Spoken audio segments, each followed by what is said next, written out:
to the Drew Sutton Leadership Show, lighting the way with real leaders, real stories, and real impact. Because when leaders stop growing, the darkness wins.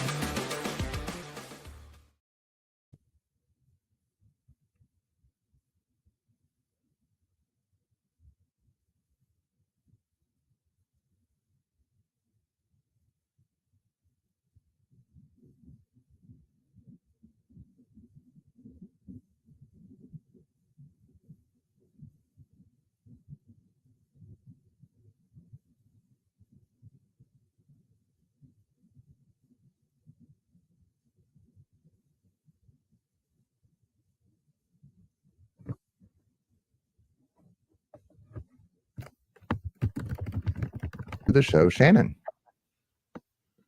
Hi, thanks for having me. Yeah, I'm super excited to have you. The reason I'm really excited about this is there's a lot of discussion in Kentucky. Kentucky as a GDP as a economy is $239 billion last year. To put that in perspective, the city of Cincinnati was $200 billion. So Kentucky as a state has a smaller but a growing economy. And I think that one of the things that's going to really push us forward is successfully building the tech talent and that middle skill pipeline so that folks start seeing the real possibilities here in Kentucky. Absolutely. So, Code U actually started because companies in Louisville were coming to the mayor, coming to the workforce board and saying, hey, we don't have this mid-level talent. We need folks to be our mid-level developers. But to get those mid-level developers, you have to have the entry and junior level folks. Yep. So we spun out of a need for that. And I think there's a lot going on in the tech industry right now. There's a lot of people wondering what AI is going to do. There's a lot of chatter about are junior developers even a job anymore? Are we going to have room for those? Yeah. I believe yes. And so that's what we're still trying to do. Yeah. No, I love that. So vibe coding is a thing. I've got a couple of 15-year-old, my boys are 15. I have a couple of kids in that age range. I just met with some sophomores in college out of Miami in Ohio, remarkably sharp people being augmented by AI, right? So they're not afraid to sink their teeth into projects, vibe coding, but I think they lack the fundamental understanding of coding. So can you talk a little bit about vibe coding and how Code U is maybe incorporating that or displacing that? How does vibe coding and Code U talk to each other?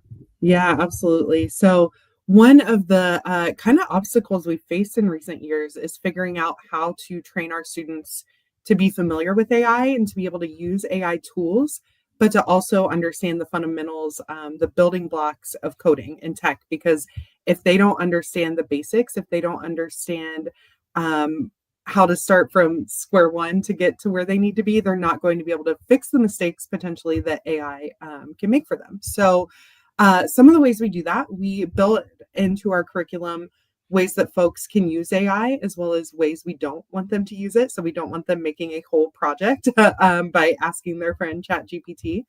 Yep. One of our training directors put together a really great video explaining this to students where he's pretending to be someone interviewing for a job. And the interviewer is saying, well, how did you make this? And he says, well, I just used ChatGPT. And he's like, well, how did you troubleshoot it? I just used ChatGPT. You see where this is going. So then at the end, he says, well, why should I hire you? Why can't I just hire ChatGPT? And it's this, oh my goodness moment. I don't have a rebuttal to that. So I think while we recognize that these tools are out there, we're really trying to arm our students with AI as a tool instead of the full means to an end.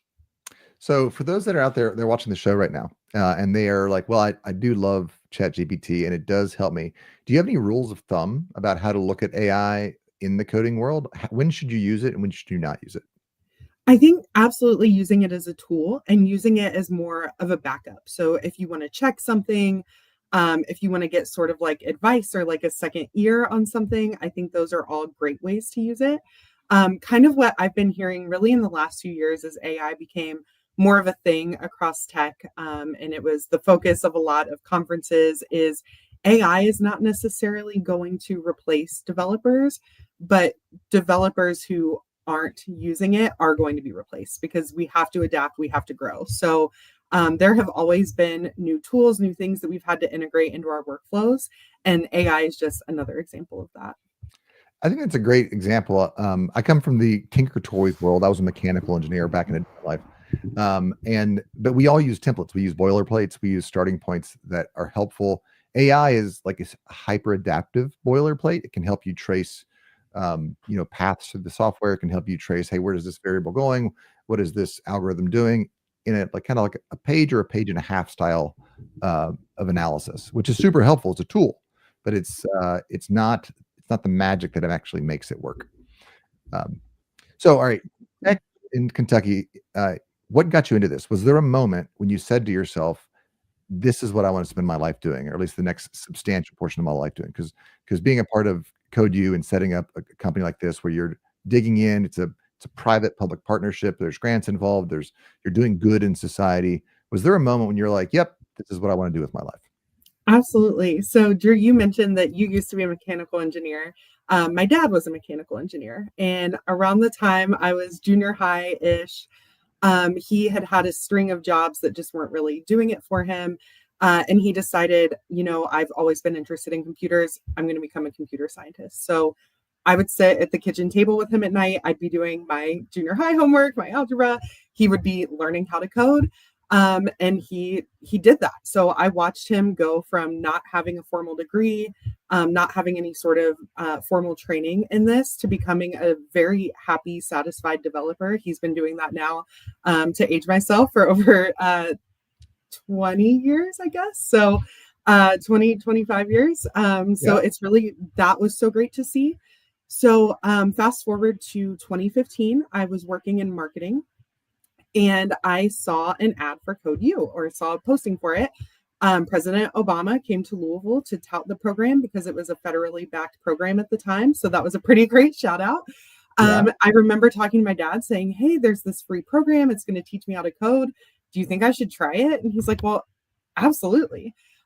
So long story short, I did the program as a student, loved every second of it, but knew that there wasn't something exactly right. I knew being a developer day in, day out was not going to be it for me. I stayed in contact with the team though, and the very next year, early 2016, I came on as their first ever career coach. I loved helping students with that transition from what they were doing into careers in tech. I knew from experience watching my dad do it and watching my classmates from that very first class do it, that it was attainable. And so it was something that really sparked joy in me. I really love giving back whenever I move to new communities, or whenever I'm feeling down. I look to the community. So I like to volunteer. I like to become involved with causes that are important to me. And I think workforce and helping folks get a better future for themselves is huge. I love that. I'm actually deeply connected to a gentleman named Chris, and he is starting a service academy. I think that one of the things that we've lost over the last 30 years is the idea of civic service, getting out there and making a real difference in your society because it's the right thing to do. I mean, this is your community. It's the eyeball to eyeball. It's us humans helping each other. I love that. One thing that I find exciting and honestly comforting is that tech is changing so fast that nobody can stay current forever, which means tech is not just a young person's game. I think that we all go to work and we feel like, maybe it's in a factory, maybe it's a waitress job, maybe it's a middle manager job or an engineering job somewhere. And we feel like, well, I made these choices when I was 20 and now I'm kind of stuck with it. But that doesn't have to be the story. Um, Talk to me about how you can change and how Code U helps folks change in their 30s and 40s to find an even more rewarding and maybe even more financially rewarding game. Absolutely. So our program is focused on career changers. You have to be at least 18 or older to participate in our program. But I would say the majority of folks are about that 30 to 40 age range that you mentioned. We help train people who they may have a little bit of college background, they might have a degree, they may not, they may just have their high school diploma or GED, and we help them get into really exciting roles in tech. We focus on their transferable skills. So we get a lot of folks, let's say, from the service industry, and they have excellent customer service skills. They're dealing with people day in and day out. So a lot of times they can go and be more of the go-between. They can be like an account executive or a client-facing person. They may not be coding all day, every day, but they can be that go-between between the tech team and the client to really articulate those tech skills. We get folks from all different backgrounds. I think it's been so cool to see people really go from not having a career, so to speak, of to having this really stable career that they love. We had a student who was a car salesman. He was really great at it, but that is such an up and down Oh yeah. industry. So there were some months where it was great. He was living life. And then there were some where he was struggling to get by. And that's tough. And as him and his wife, I think they were starting a family. They really needed a more steady income. He found a role in tech where he was doing that sort of in between. He was talking to the developers, talking to the client, and it was really beneficial for him. We also have students who really take to the tech side and end up becoming developers, QA developers, designers, business analysts, again, using those transferable skills. So whether it's communication or great listening skills or great critical thinking skills, they can take what they had at a previous career or previous job, previous education experience, and bring that into the workforce. We've had stay-at-home parents who have used their great organizational skills. I know since Yeah. becoming a mom, I am much more organized, despite what it may look like externally. They can use those almost as project management skills to go into a new career. I love it. No, so again, I'm Tinker Toys, right? I was a mechanical engineer, and I gradually evolved my career over a while to a chief engineering position, which is technically systems engineering, which means I didn't code myself, but I had a team of I think 16 coders working for me on some pretty big projects. Uh, to succeed in the world, you need those tech skills, even if you're not a coder. Understanding the basics of software and how it works, understanding the art of the possible, maybe not exactly how to make it, but yeah, this is possible. That's not possible. That's a huge lift. That's not a huge lift. I think every manager, every modern professional needs some element of that tech skill. The other thing that's really cool is I was reading a long time Peter Drucker. I'm kind of like a fanboy for Peter Drucker. He's an amazing author and management theorist, but he talks about the means of production. So, in the 1920s, 1930s, if you went to work in a factory, I just needed your hands to like twist nuts on bolts. Like that was, I didn't really need you. It was just unfortunate that I had to have you. But today, the modern professional has a, if you can code, you can write your own stuff. You can write little macros. They don't have to be super tested. You can just like write things that make your life function more smoothly. And with no code solutions like Google, the various things in Google Apps, you can do an amazing amount of automation just to make your own life better, much less your career. Like I have a friend that was into sales.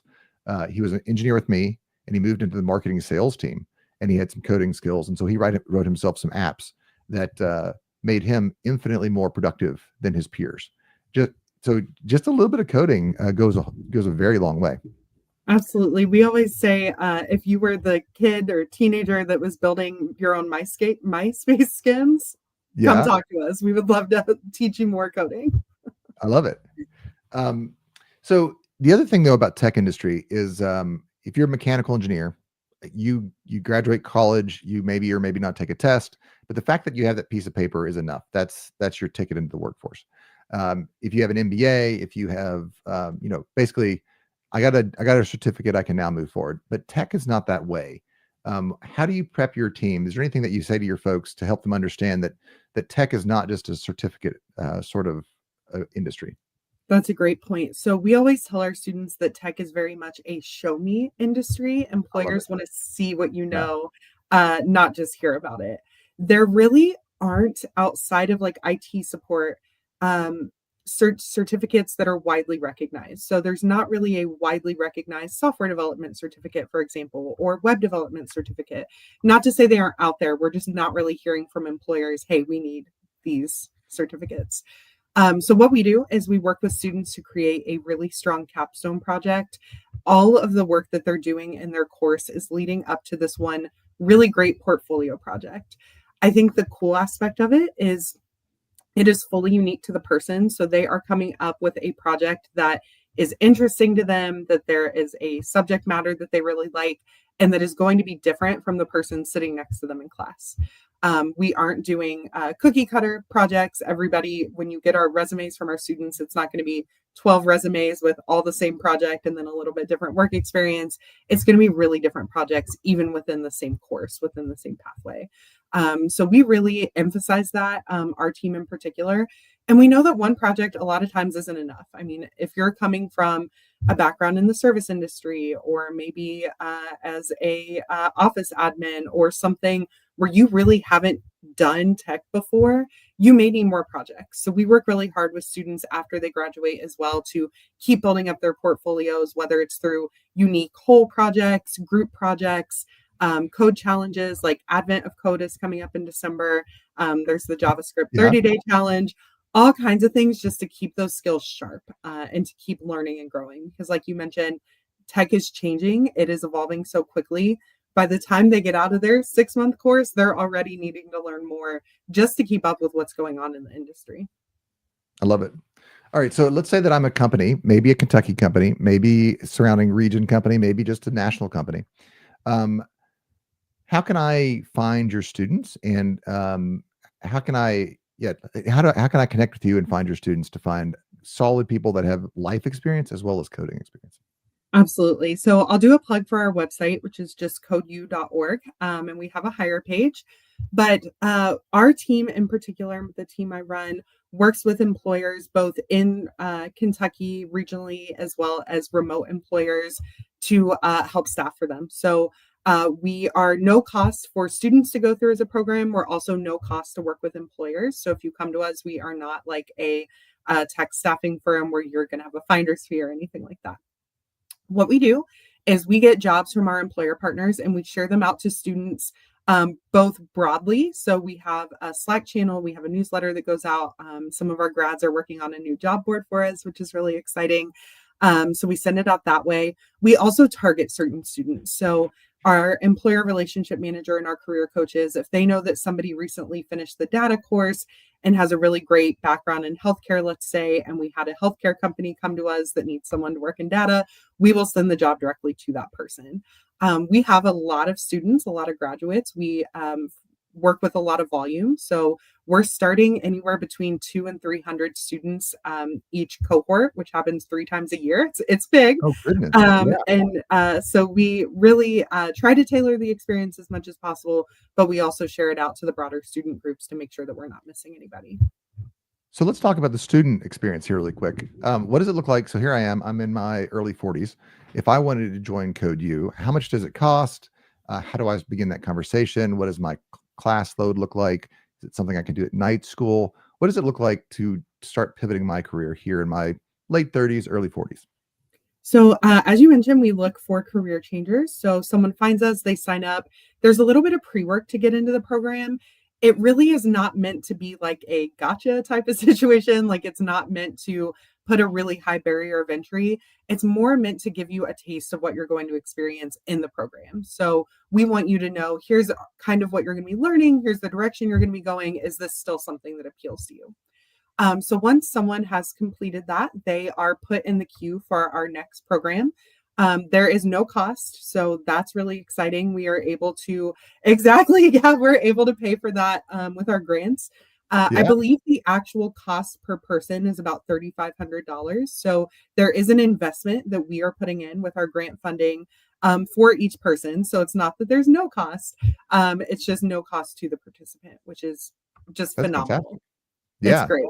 So Um, if I wanted to change my career, it's free. I just got to put in the work. exactly. That's fantastic. Exactly. And we focus again on career changers. So we know that the majority of folks coming to us are either actively working or possibly unemployed or doing sort of an in between type thing. But we really cater to that. So it's a part time program. Students can expect, I would say, anywhere from about 10 to 20 hours of work per week. Part of that is going to be doing our custom curriculum through our curriculum portal. We also have meetups that they go to once a week virtually through Google Meet. They are on there with fellow students, mentors, They are troubleshooting, they're asking questions, they are getting clarification on topics that they may not have understood from the curriculum. They are talking about project ideas. It's really just a great way for them to connect. And then in between classes, we have a Slack channel for them where they can talk to their fellow students, their mentors to troubleshoot. We don't want students to feel like they're stuck for a week in between those classes. So students take about 26 weeks of courses with us. The first 6 are an introduction to tech. They're learning about version control. They're getting all of their tools set up, like their text editors, so that once they hit their pathway around week 7 or 8, they hit the ground running. Students are choosing any number of learning pathways. Right now, we are offering software development, which focuses on C#, web development with JavaScript, data analysis with Python. And then we have a few newer courses, which is really great. So we have a cybersecurity course for the first time. We just finished our first AI class, and we're going to do another round of that in January, which is really exciting. Yeah. And then we also started a Google IT support class. I think especially for our students in the Eastern Kentucky region, we're seeing a lot of IT support, help desk type roles that pay fairly well. A lot of times those jobs get kind of a bad rap because you're just stuck like in a call center. But we've been able to find some partnerships and find some companies that are looking for actual IT support. Still not maybe great pay, but it's a little bit better. And then those roles tend to lead to other developer type roles. I love it. From I love it. Well, so what's next for CodeU? We've talked about the good work that you've been doing. You're doing, it sounds like, between 400 and 600 people a year. That's fantastic. Absolutely free to the participant. You have a great job career. I mean, you're in the career counseling mode. You help folks connect with jobs here in the future. It sounds like a really fantastic program. What's next as you look over the next 6 months to a year? Absolutely. So we are always looking to help our students get hired. I think tech is just in a very weird spot right now. We are seeing different hiring trends, some good, some bad. It's just been a little tough. So we're always looking to help our students get hired. We're right at about 1,400 placements right now across all of our regions, which is fantastic. And we would love to see many more. We have a new iteration of our AI class coming up. So we did a first round of it this past year. It was a little rough as we were kind of laying the tracks as we were going. Yeah. And I think we're still seeing that companies don't really know what they need out of folks with AI skills. So Yeah. we've been to several conferences where local companies are saying, we're using AI, we're integrating AI tools, but we're not hiring just AI developers, if that makes sense. So Oh yeah. we're kind of trying to figure out how we can fit into that, how we can train folks with the skills that are needed, both from local and remote employers, because we want to make sure that we're arming people with the tools that they need for really exciting careers. We are not in this to just teach people something that we either, one, think is a dying skill, or two, is not something that they're really going to be able to do anything with, whether through us or with some help. So we really want to help them along the way. I think aside from looking at different courses, we're always trying to engage with the community more. We would love to host some hackathons. We would love to do some more events that just bring people in. We already use volunteer mentors. So we would love to attract more of those folks. We would love to do more hiring events.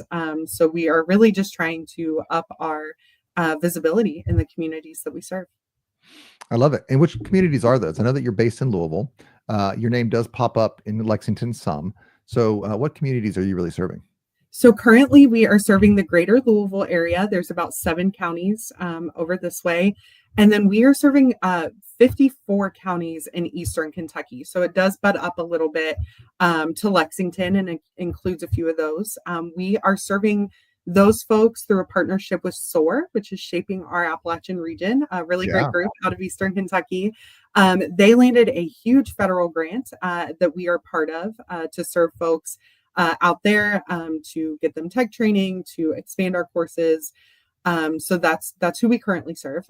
We have a lot of alumni though in Lexington, as well as the Northern Kentucky community.